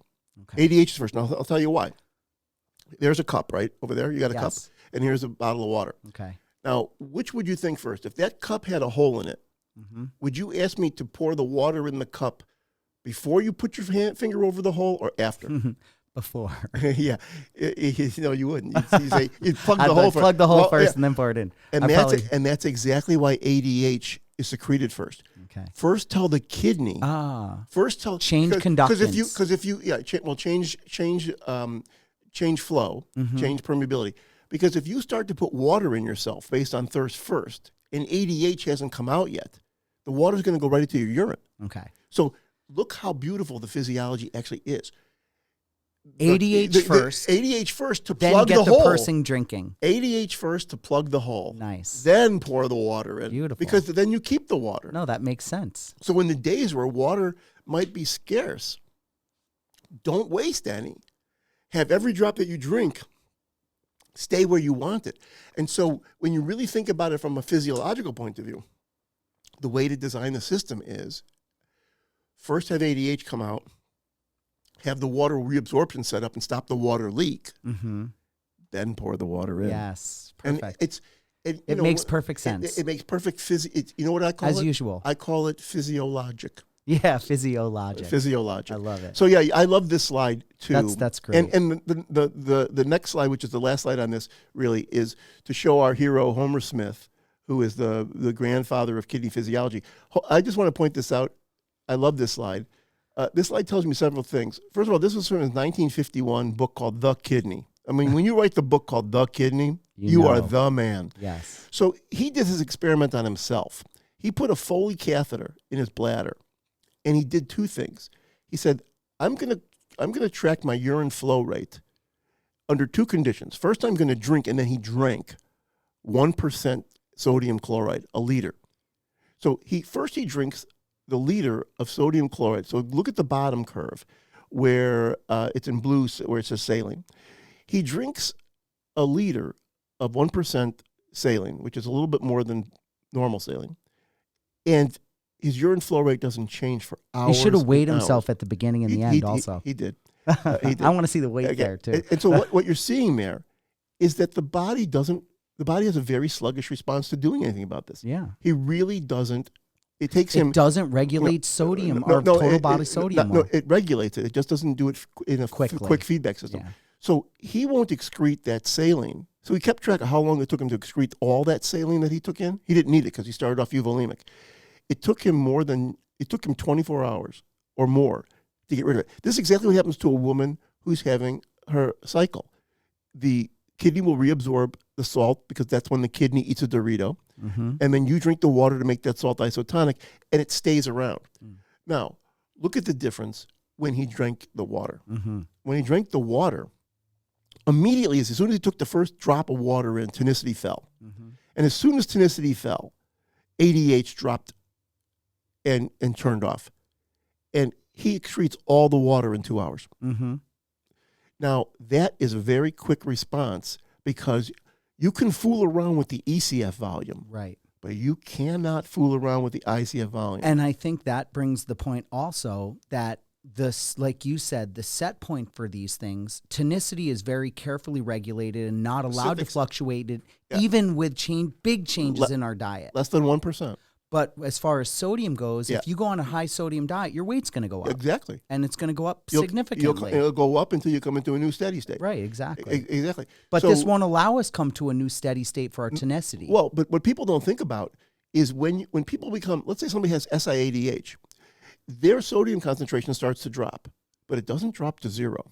They do come into a new steady state. Right. Because what happens is once they have enough water in their body, the driving force for water excretion is now finally large enough to overcome the excretion defect. Right. So everybody who's hyponatremic, chronically, they're in a steady state. It's the wrong steady state. Right. But it shows you driving force and permeability. Once the driving force for water excretion becomes high enough, which may be at a sodium concentration of 128, the driving force is high enough that the defect, whatever it is overcome. If the defect is more, the sodium is going to drop more. Right. Concentration. Yeah. So it's all, it's endless. But think in the about this normal endlessly. setting, Yeah. in the normal setting, Yeah. if you don't have a defect and you don't have excess ADH and things are working normally, our body keeps tonicity normal. Well, it does. But it won't keep It- our sodium level at that same. In the steady Our state, total well, body. they both have steady states. Yeah. You can change the steady change state. your- You can change the ECF steady state set point. Yes. You cannot change Your tonicity you set should. point. It's not advisable. Yes, not advisable. It's not advisable. It would be bad. It would be bad. And so that's by funny. the way, the very last slide is another Okay, good. med student kind of slide that basically says the same thing. That the salt is in. These are the things. So everything that's red is a sodium thing, Mm-hmm. and everything that's blue is a water thing. Mm-hmm. And from the very top, you got the volemias and the tonicities. And look, we have a different IV fluid for salt and water. Mm-hmm. We have different hormone. And look at the different disorders. Hypovolemia is shock. Hypertonicity is dehydration. That's it. Hypervolemia is edema. Hypotonicity is SIADH. These are the red ones are the salty things, Right. and the blue ones are the watery things. Yes. And the kidney does not confuse this, and neither does the hormone system. Right. So that's why I always think of this a lot of times also like CO2 and oxygen in the lung. You have to understand these things separately. Yes. They're independent. they're independent. And it's And so I got some amazing. other slides that are Love like it. details, but that's the main thing. And I think we have enough to go if you wanted to the if you poster. wanted to go to the poster. cool. So Yeah. let me get the poster up. Because you got to do your technical wizardry. Yes, I'm gonna do that right now. You got any good water jokes for us? What do you got for us? Good water jokes. Let's see. Oh, here's a joke my daughter told me when she was 6 years old. All right. If you're American in the living room, what are you in the bathroom? European. Oh yeah, perfect. That's perfect. Yeah, so that's a little bit of a water joke. All right, so here we go. Now I've got. I think look at you. You got the same shirt and hat on. You it was did you per- just take this yeah, picture? I just took this picture. I love it. And so what I think that it would be fun, Craig, Tell me. since I did the poster, I think it would be more fun for you to pretend you were coming to see the poster. Interesting. And because for me to understand the poster as the author Sure. is really worthless. What's worthwhile when you're trying to communicate, and people have to remember this, when you're trying to communicate something, just because you understand it is not the point. That is true. So if a Craig Hurwitz, if a Dr. Craig G. Hurwitz, okay, if a Dr. Craig G. Hurwitz, I'm a country nephrologist I know, now, you know. I know, but if any version of the Craig Hurwitz, any major dude version of the Craig Hurwitz, if he had trouble I with would have this worn poster, my green earrings if I knew we were going to read right? this. If you had trouble understanding this poster, I would be in a very bad situation. That's true. So let's go through this. You would have to say to me, "You're in trouble." Yes, you're in trouble. Right. So go on ahead. the correction, You discuss it. okay, so on the correction of plasma sodium, and you have sodium concentration, so that means plasma-free water in hyperglycemia. Right. And so this is by Alan Segal, and you submitted this to the ASN? Today. Yeah, Today. fantastic. Yeah, it'll be a poster next week. All right, and then you have the equation for plasma sodium concentration here. That's the tonicity equation. Right. Beautiful. So let's go through a brief history. Let's read through. Go ahead. All right. So for decades, it's been known that the addition of an effective osmol to the bloodstream will lead to water transfer from intracellular fluid to the extracellular fluid. Between 1949 and 1951, the legendary Donald Selden and colleagues performed classical physiological studies on the effects of hypertonic solutions on electrolytes and metabolism in human subjects. Selden et al. They said plasma sodium concentration should decrease by 2.8 millimoles for each 100 milligram per deciliter increment of plasma glucose above 100 milligrams per deciliter. Katz in the New England Journal in 1973 empirically derived that plasma sodium concentration would decrease by 1.6 millimoles for each 100 milligrams per deciliter increment of plasma glucose above 100 milligrams per deciliter. And then Hillier in 1999 in AJM made experimental measurements using glucose infusions in normal volunteers and used linear regression to come up with their average correction factor or slope of a 2.4 millimole decrease in plasma sodium concentration for each 100 milligram deciliter increase in plasma glucose concentration above 100 milligrams per deciliter. So you have the model input and output. which looks at. So you have the two equations. You have the same equation right? here, So to help you out using their here, correction factors. right? So to help you out here, because you know this is what I say in the annotation. So both the Katz and Hiller equations make several assumptions. The first assumption is that everybody not only that the normal sodium concentration is 140 millimolar, right, but that everybody starts there. Now everybody doesn't start there. Right. Okay. So that's a gigantic assumption. So the first gigantic assumption is that 140, small assumption to say 140 is normal. It's a bigger assumption to say 140 is where everybody starts. And then the second term is just their slope factor, okay, which we just talked about. But both of those equations are also linear. Right. Yep. As if the response between the body compartments, 2/3 and 1/3, are going to be linear. Got it. And so then the green equation is what you're going to see on the next slide. I took the data from Hillier, the actual raw data from Hillier. That's the blue dots. Yeah. So if you go to the next curve, the blue dots are Hillier's original data. Okay. And the black line. Those are people that got infused with these are normal individuals, people, not diabetic. No, normal people right. infused with hypertonic saline, with hyperglycemia. Become hyperglycemic. So superimposed on the blue dots is just the line of Katz, black line, and the line of Hillier, red line. Okay. Those were the two clinically available correction factors that people were using. Right. You know, in the 70s and 80s and 90s, they were on the black line.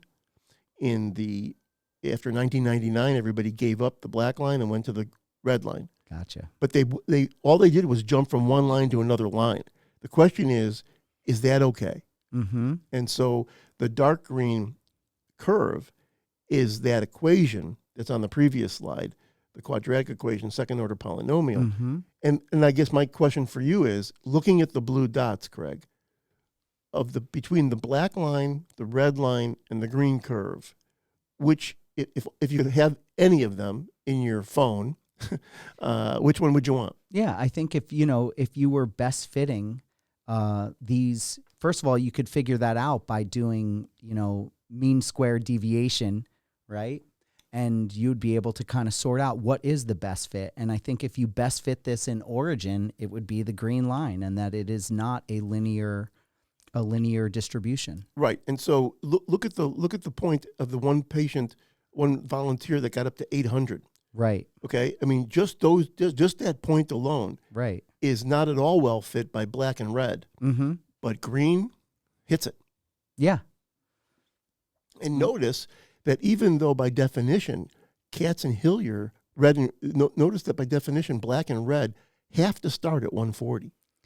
That's right. The definition of the equation. I think there are so many problems with how this goes. I mean, it makes sense from a physiological standpoint, but from what's happening in humans who show up with severe hyperglycemia and the complexity of the conductances and issues related to water movement in their setting is so different. So one of the two things there were three things about the green curve that made me feel pretty okay about it. The first thing was, the most obvious thing was, I liked that it went through the 800 point. That's so nice. At one end, it goes to the 800 point. And then in the middle, you sort of get the impression that the data sort of bows a little bit, okay? And I like that there's a little bow. But then the nice thing, even though there is no constraint to forcing the normal glucose situation to be a sodium of 140, sodium concentration 140, it is.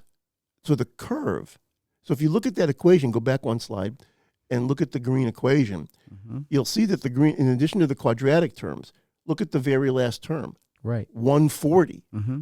So if the glucose is 100, that's where Katz and Hillier degenerate to 140 by definition, because the number 140 is there. Mm-hmm. So, but here, the number 140 was not there. Was generated. The fit generated it. Yeah, that's interesting. So the boundary conditions and the shape. So it's not just the shape of the curve that's nicer. The quadratic equation. The quadratic equation hit the boundaries. So, yes, right. So it adds robustness. So even though origin is great and fitted and it gave us the best fit, the fact that the boundaries from normal glucose to glucose of 800 are right on the money it's got to be close to being right. That's amazing. And I mean, I think this brings us to a discussion about there's so much data available in the setting of diabetics showing up with hyperglycemia that there should be a way to collect all of this data, use machine learning to identify a correction for hyperaquasomia in the setting of hyperglycemia. And so, this is very typical, Craig. One is your typical fashion. You see a concept presented in a little different way than you've seen it before. But not only do you keep up with it, but you immediately move on to say the usual. Okay, I see what you did there. I can make it better. No, you make it. We can make it better. But here's the amazing thing. The Hilliard data is the only data like this in the literature, despite the fact that what you just said is true, despite the fact that we have literally millions, if not billions, of simultaneous hyperglycemic blood with a sodium concentration going along with it and the history of that blood. Nobody has done this. There is so much data. I mean, that would be that's a killer project. That's a killer project. I mean, you could have a fellow, not even a fellow, a resident. Are there any fellows? No. but let's say the residents. I mean, you were a resident. You did a project. So when you were a resident at UVM, so I mean, this would be this is a good resident project. This would be a perfect resident project. Maybe we could work on that. Because all the resident has to do, I have family practice residents here who would be so interested in doing so, and it's perfect for general medicine. They don't have to touch a drop of urine. They don't have to touch a drop. It's just data review. It's just data review. How many papers have been written on the UNOS database and nothing on the database of glucose and sodium concentration? And the rest of the poster shows you the only other available data in the literature. Right. So this slide that you're on now is just showing the other possibility. The other assumption, in addition to the Katz and Hilliard lines, in addition to the assumption of it being linear, in addition to the assumption that 140 has got to be there as the starting point, the other assumption is that the osmotic effect of glucose, that an increase of glucose by 1 increases the tonicity, effective tonicity, only by 1. Now, in an infinite big test tube, it might, but in a person, it doesn't have to. So what this says is, if you have and again, with the resident project, go back to the graph for a second. Okay. If you have a patient who comes in, let's say you have a patient who comes in with a sugar of 750, okay? Yep. Or let's say 600. Okay. If you have a patient that comes in with 600, the green curve tells you what their sodium concentration should be that you're getting on the labs. If the sodium concentration that you get on the labs for the patient with the 600 or 700 matches the green curve, then the osmotic effect of glucose is 1 for 1. Right. And the curve predicts it. However, if that diabetic patient with their comorbidities or who knows what, if it's off the green curve, it's not a problem. Being off the green curve is giving you the information that there's some other process potentially. That somehow or other the apparent volume of distribution for glucose or the effective osmotic force of glucose is not 1 for 1. And it could go in either direction. And so I use that. So the next slide shows the use of that. What the next slide shows is in that, just look at the green values. With the first green value of 119.47 makes the assumption that the changes that have gone on in the body is 1 for 1. If I then use the same calculations, but this time I can enter some apparent decrease in the volume of distribution. In this particular case, I said decrease it by 25%. What would happen to the serum sodium measurement? And you see it goes down by 3 or so. So the point of this is that if you don't match up with the green line, this program allows you to change that number of the apparent decrease until you get a number that does match the patient's. And whatever number does match that patient, that's been the change in the effective apparent volume of distribution for glucose. Okay, and so I did that with a real-life example in the next. Okay, let's go through it. Yeah, go ahead. So here's a real-life example. Consider a patient from 1951 JCI study by Selden, 59.1 kilogram edematous patient with cirrhosis, who initially had a plasma sodium concentration of 130 millimoles when the plasma glucose concentration was 126 milligrams per DL. The Excel program starts by calculating the number of effective osmoles in the ICF and ECF based on the initial labs, and then incorporates the change in ECF volume measured by the investigators, which in this case was 1.9. Okay. Following infusion of glucose, the plasma sodium fell to 110 at the peak plasma glucose of 666. The corrected plasma sodium concentration predicted are in millimoles, so 130.9 for cats, 126.4 for Hillier, and 124.5 for the quadratic fit, all of which do not compare well with the 110 millimolar that was measured. And although the program predicts 121.3, after correction for the change in the delta, the change in the volume distribution of glucose, it predicts 112 in good agreement with the measured value of 110 millimoles. So you took that 1.9 liter ECF change and you factored that in. Exactly. Right. So the first calculation was the 131 by cats and the 126.4 by the linear Hillier. They're not so good fit. Right. The 124.5 of the quadratic is also, it's better, but still not good. So the quadratic was wrong. Okay. Yeah. So the only way the quadratic could be wrong is if in that particular patient at that particular time, and again, this patient did not start off at 140. Right. Okay. So the program, my fit does not care about that. Right. No, exactly. So I can put that in, and then the program says, then I just adjust that apparent volume and distribution until I get the answer that matches. Or in this case, since Selden and his colleagues measured the change, perfect, I was able to put that in from data. Okay. Nobody does that anymore, but they were great and they did it. And so what it shows is, it shows two things. It shows that the green curve, that Hillier and Katz didn't have a chance because it didn't start at 140. Right. And their lines. The quadratic did better, but the quadratic could only do so well given the fact that this patient was edematous and volume is moving, water's moving from ICF to ECF.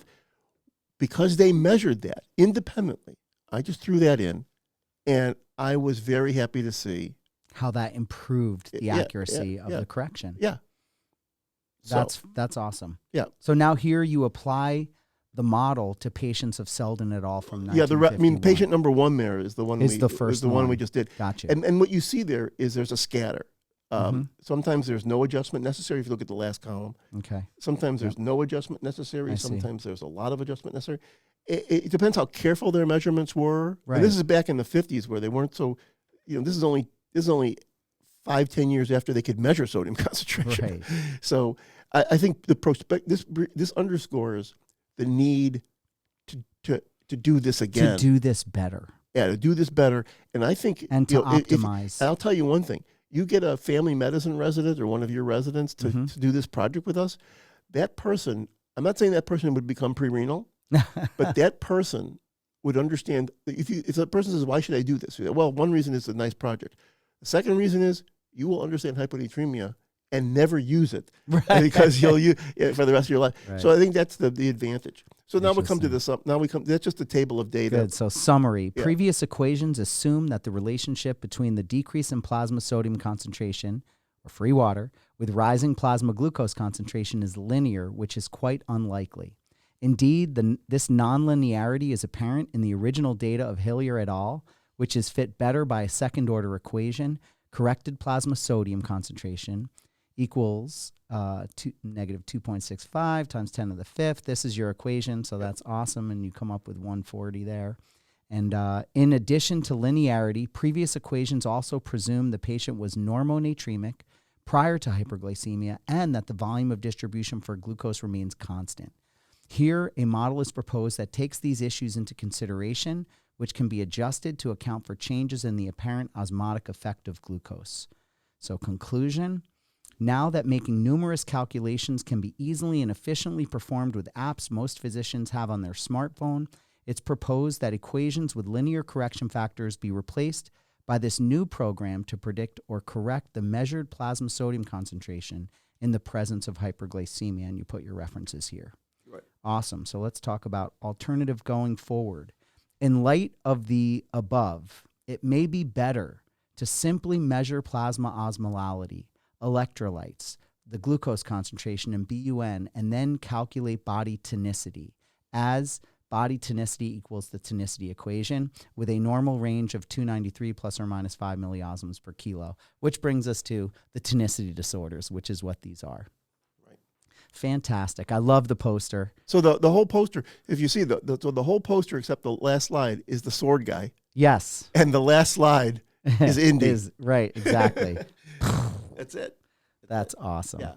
So do you think do you think now I could guesstimate the probability that even at the ASN, the amount of time people will spend looking at this poster, even though I narrate I think this was the most amount of time anybody's going to spend on this poster. Nobody's gonna spend the time we just spent. No. So again, I think what that says though is the one thing that's good about this ASN is that if it was a live ASN, which I would have loved, if it was a live ASN, then people would come up to the poster, not spend much time, and they'd walk away as if the poster had never existed. Right. The thing that's good about this is the poster exists now for them to look at their leisure, Right. not just during the meeting. Yeah. And I narrate it. Yeah, that's fantastic. I'm going to listen to the narration. Yeah. So they give you 5-minute narration, and so I had to talk pretty quickly. Hopefully, they can slow down the speaker, but I wanted to make it clear. But I think having the ability to have these online and have them be so that sometimes people can't get to the poster And you can get back it. to it. No, I think it's great. Here they can see the poster, they can go through it slowly, they can listen to it, and they can email me because the first slide. I would be delighted. I don't expect. Is there this. any time where the posters are live, where Yes. people can do live questions? No, I mean the poster is live. I mean, so the poster During session, poster sessions. the poster session, the 2-hour poster session, Great. is live, and you're supposed to be at your computer, Right. to answer. Right. But then the posters exist now, Right. which they never did. Right. So think of all the posters you did. Oh, think of forget all it. the posters you did that we put on, where we used a glue stick. Right. And then they disappear. When cutting, copying, and pasting was literally, Oh my God. it's literally cutting, copying, and pasting. Incredible. And then we put it on cardboard, and then bring these things and thumbtack them up. And then what you felt here, the feeling I had for my whole career was killing myself to do a poster, do a good job. And that all-nighter before you got on the plane. And then what would happen is after you poured your heart and soul, blood and kidney into it, you would go to the meeting, be very proud to put your poster up. And it would take a long time because you have to put those things in. It was on different sheets. And then the poster session would come, and people would be drinking coffee and talking to their friends. Nobody would give a You'd be standing there. You'd be standing there, and nobody would care. And even when your friends came up, they didn't want to see your poster. They want to say hi. I know, they just wanted to check in. And then as you're taking down your poster later that day, you're sitting there going, I now know what's in the dictionary under the word anticlimactic. Right, exactly. So funny. Oh, that was amazing. Well, I got to tell you, that was a fantastic review of water. Well, it was fun. It was really fun. And it's been really great catching up with you recently. Yeah. And I just want to wish you all the best heading off to Maine. Yeah, well, it's great. Yeah. I'm very excited about this. Yeah, I think they're extremely lucky. I think the residents and well, they got fellows there. Do they have renal fellows? Yeah, 4 year. Wow, they is got fantastic. They got 2 fellows over the 2 years. So that's 4 fellows. Incredible. So and I met them, and they're awesome. And so they're really thirsty for knowledge, and they're sweet. And so this is very exciting. And I think it's again the fact that you've got this setup here, you have this studio. I mean, I don't have any other people that I know that have their own studio. Well, we are going to work on a little project together. And I think the idea that came up during this talk here, I think if a fellow here does, it's a perfect project. If a resident here doesn't want to do it, I think your idea of the machine language machine learning is great. If we can't get locals here, New York people, if they're not interested, I'm going to bring it to some fellow in Maine and say, because some fellow in Maine, if they do this project, that's a poster. That's chapter 2. Exactly. That is chapter 2. Then we have to make a prequel. And the new title is going to be what? The Correction of Sodium Concentration in Hyperglycemia is Not Straightforward. Yeah. No, the real title is, here is the poster that shows you why natremia is abandoned. Yes. That's the name of that That's poster. it. I Because love this it. ends with the possibility. The second poster takes off on this and says, "You see, we told you." That's it. Wow, that was awesome. Alan, take care. Hey, thanks, Greg. Great to Great, have you. great. You got it.